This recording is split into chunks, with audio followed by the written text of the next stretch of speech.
The death toll in Gaza has crossed 45,000 in more than 14 months of war between Israel and Palestine.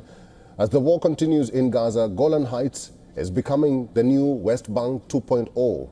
Israel has carried out the most violent attack on Syria in more than a decade. It has targeted Syria with a powerful bomb. These are the visuals of an Israeli bomb going off in northwestern Syria near the city of Tartus.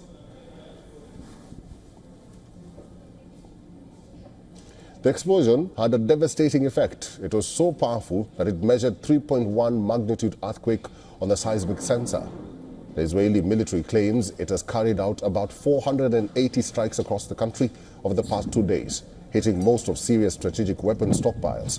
However, Israel claims it does not want a conflict with Syria.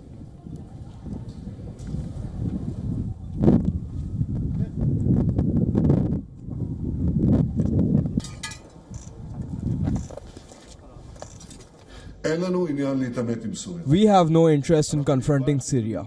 We will determine Israel's policy towards Syria according to the emerging reality on the ground. I remind you that for decades, Syria was an active enemy state to Israel. It attacked us again and again. It allowed others to attack us from its territory. It allowed Iran to arm Hezbollah through its territory. Amid intensifying strikes in Syria after Assad government's fall, the Israeli government has decided to double its population on the Rocky Plateau. It has approved $11 million plan for the demographic development of the Golan Heights. Israeli Prime Minister Benjamin Netanyahu justified the move as necessary. He says a new front has opened up on the Israel-Syria border after Syrian President Bashar al-Assad fell. Golan Heights has a population of about 55,000 people, of which 30,000 are Israelis and about 23,000 are Druze, an Arab minority who mostly identify as Syrians. The presence of Druze community predates the occupation of Golan Heights. The Druze did not flee the 1967 war and are currently residing alongside 30 Israeli settlements in the Golan Heights. The leader of Hayat Tahrir al-Sham, or the HTS, Abu Mohammed al-Jolani, met with United Nations envoy Geir Pedersen, who is on a visit to Damascus.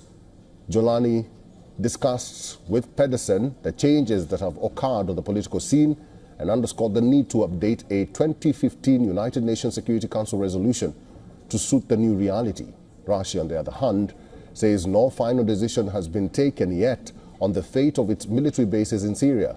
Moscow claims it is in contact with those in charge of the country.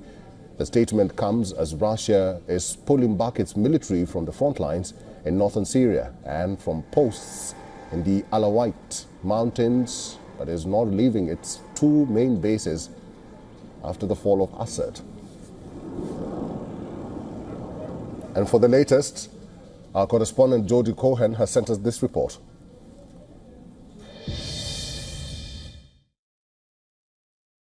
Israel has announced a plan to double its population on the Israeli side of the Golan Heights, along the buffer zone between Israel and Syria.